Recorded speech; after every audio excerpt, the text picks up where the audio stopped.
I read the lab report 3 times before the words actually landed.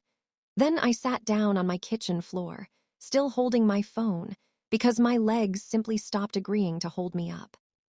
Probability of full sibling relationship, less than 0.01%.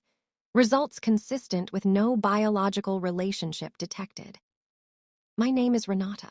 My twin sister's name is Camilla. We were born 11 minutes apart, on the same day, in the same hospital, in October 1991. We had spent 33 years being told, by everyone who ever met us, how uncanny our resemblance was, the same slightly crooked smile, the same habit of tucking our hair behind our left ear, the same laugh that our mother always said she could pick out of a crowded room blindfolded. According to the DNA test, sitting on my phone screen, none of that resemblance came from sharing a single strand of the same genetic code. Part 1. Why I even took the test. I want to explain how an ordinary Tuesday turned into the most disorienting day of my adult life, because the reason I took that test in the first place had nothing to do with doubting my relationship with Camilla.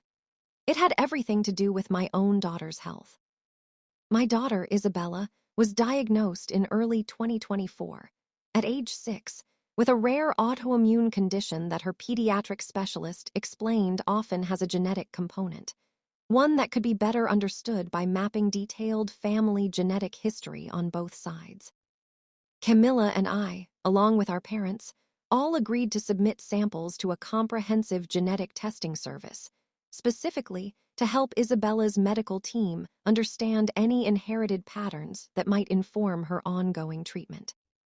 The testing company's report arrived in early March 2024, and I remember opening it at my kitchen table on a Tuesday evening after putting Isabella to bed, expecting nothing more than confirmation of what I'd known my entire life. That Camilla and I were, biologically, exactly what everyone had always told us we were. Identical, or at minimum fraternal, twin sisters, sharing the specific, close genetic bond that comes from twins developing together in the same pregnancy. What the report actually showed instead was a shared DNA percentage far below what any sibling relationship, twin or otherwise, would produce. A result more consistent with two people who happen to share no closer biological relationship than any two random strangers. Part 2. The first desperate search for an explanation. I did not immediately assume the worst. My first instinct, sitting on that kitchen floor with my phone still in my hand, was to search for every possible benign explanation, laboratory error, sample contamination, some kind of processing mistake that these companies occasionally, if rarely, made. I called the testing company's customer service line the following morning, explained the situation, and requested a full review of our samples. They agreed to reprocess both my sample and Camilla's, using freshly collected swabs mailed directly under their supervision, rather than the original at-home kits, specifically to rule out any contamination or mix-up on their end. The second results, which arrived just under 3 weeks later, confirmed the first. Camilla and I shared no closer genetic relationship than unrelated strangers. Whatever had happened, it wasn't a laboratory processing error. I told Camilla everything the same day the second results arrived, sitting across from her at the same kitchen table where I'd first read the initial report. I watched her face go through the exact same disbelief, the exact same desperate search for alternative explanations that I'd already exhausted myself over the preceding weeks. "This doesn't make any sense," Camilla said, staring at the printed report between us. "We were born 11 minutes apart. Mom was in that delivery room the entire time. How could we possibly not be sisters?" Part 3. What our mother told us. We brought the results to our mother, Adriana, the following weekend, uncertain how to even begin explaining what we'd discovered. Uncertain, honestly, what we were even asking her to explain, since neither of us could imagine any scenario that made biological sense of what the tests were showing. Our mother's reaction, when she finally understood what we were telling her, was immediate and visceral, genuine, overwhelming distress, the kind that made clear within the first several minutes that whatever had happened, she herself had no prior knowledge or understanding of it. She had, after all, been present throughout both our births, had held each of us within minutes of delivery, had spent 33 years as certain as any mother could be that both her daughters were exactly who she'd always believed them to be. "I was there," she said, her voice shaking. "I held both of you. The nurses brought you to me. I don't understand how this could be possible." We spent that entire weekend, the three of us, trying to piece together what we actually knew about the specific circumstances of our birth.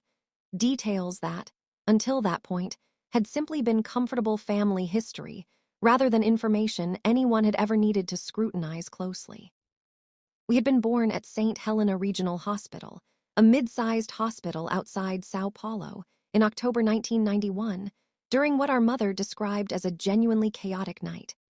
A night, she now recalled with new significance, during which the hospital's maternity ward had been unusually overwhelmed, several deliveries happening in close succession, staff stretched thin. A level of organizational strain she remembered complaining about at the time, but had never had reason to think about again in the decades since. Part 4. Requesting the original records.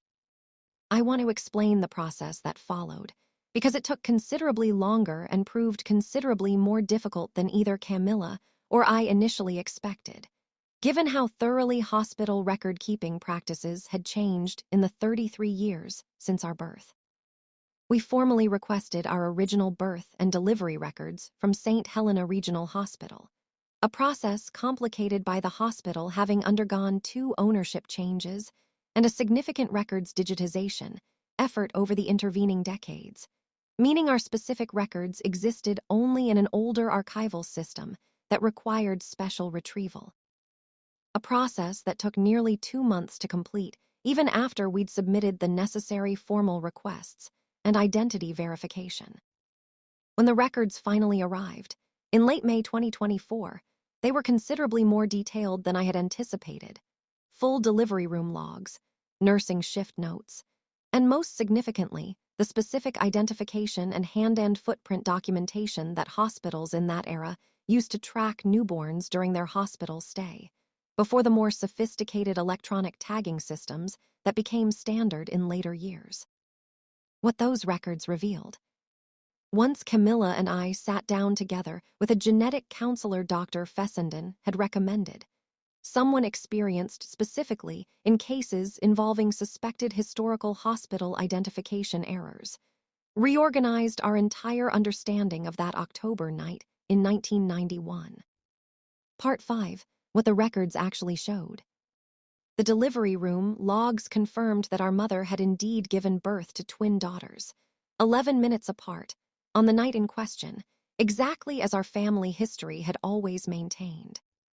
However, the same set of logs also documented that St. Helena's maternity ward had handled an unusually high volume of deliveries, that same night 5 separate births occurring within roughly a 90-minute window. A volume the shift notes explicitly flagged as exceeding the ward's typical staffing capacity, with several nurses working extended, overlapping duties across multiple simultaneous deliveries. Among those 5 births that same night, one other set of twins had also been delivered, to a different mother entirely, a woman named Beatriz Nascimento, whose own delivery, according to the time-stamped records, had occurred just under an hour before our mother's, in an adjacent delivery room during the same overwhelmed shift. The specific hand and footprint identification cards, when Camilla and I examined them carefully alongside Dr. Fessenden's guidance in comparing them against standard hospital identification protocols of that era, revealed what appeared to be a critical, if understandable, procedural gap. The overwhelmed maternity ward that night had apparently processed identification cards for multiple newborns in batches, rather than immediately at each individual birth, given how quickly successive deliveries were occurring, a practice explicitly acknowledged, with some evident institutional discomfort. In a subsequent internal review, the hospital had apparently conducted the following year, in 1992. After receiving what the review document vaguely referenced as a separate parental inquiry regarding infant identification procedures, a phrase that, reading it for the first time, made both Camilla and me go completely silent. Someone else complained, Camilla said slowly, staring at that specific line in the 1992 internal review. Someone else back then apparently suspected something was wrong, and the hospital just didn't fully follow up or didn't tell our family what they found. Part 6. Finding the Nascimento family. Locating Beatriz Nascimento and her family, over 3 decades later, required considerably more effort than tracking down hospital records. But Dr. Fessenden connected us with a specialist in exactly this kind of historical hospital identification investigation. A woman with experience helping families in several similar cases navigate both the emotional and practical complexities involved. We learned, through this process, that Beatriz Nascimento had passed away in 2015, but that her twin daughters, whom she had raised under the names Julia and Marina Nascimento, were both still living, both in their early 30s, one in Sao Paulo and one, notably, having relocated years earlier to a city just under 2 hours from where Camilla and I had grown up. I want to be honest about the specific, disorienting math this situation was now presenting. If the hospital's batch identification error during that chaotic night had genuinely resulted in a mix-up, the most likely scenario, given everything the records suggested, was that one of the Bobbies our mother believed she had taken home as her biological twin daughter was, in fact, biologically connected to the Nascimento family instead. And, correspondingly, one of the Bobbies Beatriz Nascimento had raised as her own was, biologically, connected to our mother. Camilla and I decided, after extensive discussion with each other, our parents, and Dr. Fessenden, that we needed to pursue additional testing to understand the actual full shape of what had happened. Not simply the confirmation that Camilla and I weren't biologically related to each other, but the more complete picture of which specific configuration of 4 women, across 2 families, actually shared genetic connections that none of us had ever known about. Part 7. The fuller picture. The additional testing, conducted carefully and with genuine sensitivity by Dr. Fessenden's team over the following several months, revealed the actual configuration. I, Renata, shared a full biological sibling relationship with Julia Nascimento, meaning that Julia and I, not Julia and Marina, were the biological twins born to our mother that October night in 1991. Camilla, meanwhile, shared a full biological sibling relationship with Marina Nascimento, the 2 of them being the biological twins born to Beatriz Nascimento during that same overwhelmed shift. In other words, during the hospital's chaotic, understaffed handling of multiple simultaneous births that night, the identification and hospital bracelet assignment process had apparently mixed up one infant from each set of twins, sending one of our mother's biological daughters home with the Nascimento family, and sending one of Beatriz Nascimento's biological daughters home with our own mother, while the remaining infant from each original pair correctly went home with her actual biological mother. This meant that Camilla, the sister I had grown up with my entire life, sharing a childhood bedroom, matching birthdays, 33 years of the closest possible relationship 2 people can have, was biologically not related to me at all, but was instead the biological twin sister of a woman named Marina Nascimento, someone neither of us had ever met. And I biologically had a twin sister named Julia, raised by a mother who had passed away nearly a decade earlier, someone who had grown up less than 2 hours from me, sharing, presumably, exactly the kind of genetic closeness with me that Camilla and I had always assumed we shared with each other. Part 8. Meeting Julia.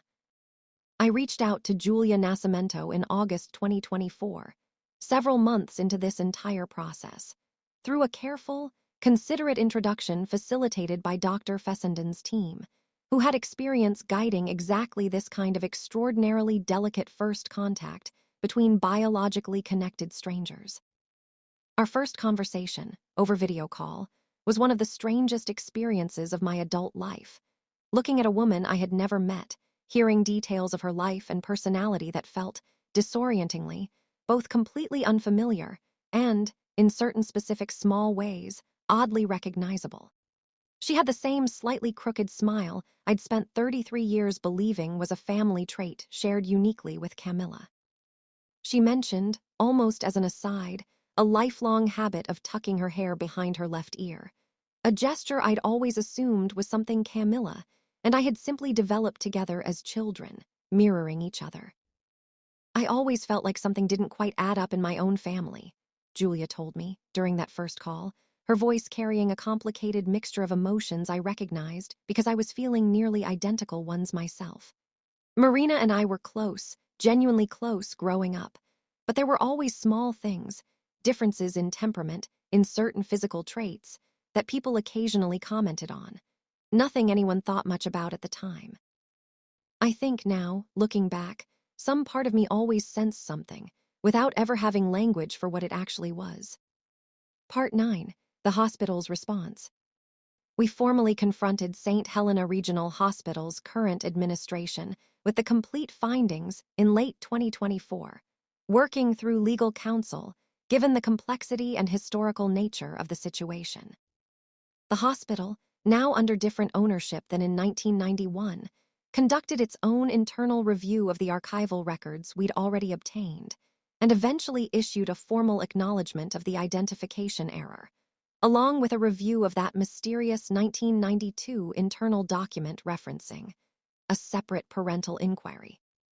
That earlier inquiry, it turned out, had come from Beatriz Nascimento herself, who had apparently raised concerns with hospital administration the following year. In 1992, after noticing certain inconsistencies she couldn't fully articulate or prove at the time, decades before DNA testing was accessible or affordable enough for an ordinary family to pursue independently. The hospital's internal review, conducted in response to her concern, had apparently identified the same staffing and batch identification issues that our own investigation eventually uncovered, but had, according to the surviving documentation, ultimately concluded that without any technological means of definitively confirming or ruling out a mix-up at that time, and given the significant disruption further investigation would cause to two apparently happy, bonded families, the matter would be quietly closed rather than pursued further or disclosed to either family. Reading that specific institutional decision, made in 1992, affecting 4 infant girls who would spend the next 3 decades living lives built on a foundation the hospital had quietly suspected, at the time, might not be accurate, was, for both Camilla and me, one of the more difficult parts of this entire process to process emotionally. Part 10. What sister actually means. I want to address directly the question that Camilla and I, along with Julia and Marina, spent the following year working through together, in various configurations of difficult, honest, occasionally painful conversation. What does the word sister actually mean, once you learn that the biological reality underlying 33 years of that relationship was never what you believed it to be? Camilla and I made a deliberate, mutual decision, early in this process, that our relationship as sisters, built across 3 decades of shared childhood, shared history, shared love, was not going to be redefined or diminished by a genetic technicality neither of us had any control over or prior knowledge of. We remain, in every way that has ever actually mattered to either of us, sisters, full stop, regardless of what a DNA test reveals about the specific biological mechanism of our birth. At the same time, both Camilla and I have, over the past year, built genuine, if still evolving, relationships with our biological twins, Marina, for Camilla and Julia. For me, relationships that carry a different, complicated texture, built not on shared childhood, but on the strange, undeniable pull of genetic connection discovered as adults, alongside the small, uncanny recognitions that surface regularly in conversation, the shared gestures and preferences that feel, even now, difficult to fully explain away as coincidence. I think I actually have 2 sisters now, in 2 completely different senses of the word, Camilla told me during one particularly reflective conversation last winter. You're my sister in every way that raising a childhood together makes someone family. Marina is my sister in this other, stranger way, genetic, biological, undeniable, but built on none of the shared history that actually made you and me who we are to each other. Epilogue. It has been just over a year since that Tuesday evening when I sat down on my kitchen floor, unable to process a lab report that seemed to contradict 33 years of my most fundamental understanding of my own family. Our two families, the one Camilla and I grew up in, and the Nascimento family Julia and Marina grew up in, have built, over the past year, a genuinely meaningful, if still developing, extended relationship. We celebrated a joint gathering this past October, on our shared birthday, all four of us together for the first time, along with our respective parents, and, in Beatriz Nascimento's absence, several of her closest surviving family members who wanted to be part of finally understanding a mystery that had apparently haunted a quiet corner of her own life for decades before her death. My daughter, Isabella, whose medical situation originally prompted the testing that unraveled all of this, continues to receive care informed by a genetic history considerably more accurate now than what our family had understood for the previous 33 years. A strange, unexpected silver lining threaded through an otherwise deeply disorienting discovery. I think often about that overwhelmed maternity ward on an October night in 1991, about the specific, human exhaustion of nurses managing 5 simultaneous births with insufficient staff, about how a single, understandable procedural shortcut, taken under genuine pressure, quietly reshaped 4 lives in ways none of the people living those lives would understand for over 3 decades. I think, too, about Beatriz Nascimento, who apparently sensed something was wrong close to the actual event itself, who raised her concern to a hospital that quietly decided the disruption of investigating further wasn't worth pursuing, and who spent the rest of her life, as far as we can ever now confirm, never fully certain whether her instinct had been correct. I don't know if I'll ever fully stop feeling the particular vertigo of that discovery, the strange experience of learning that the most fundamental fact of your childhood, the person you'd always understood as your closest possible biological connection, was never quite what you believed. But I've come to understand, over this past complicated year, that family, in the end, is built through more than shared DNA alone, and that the sister I grew up with and the sister I only just met can both, in their own distinct and equally real ways, belong to me. The end.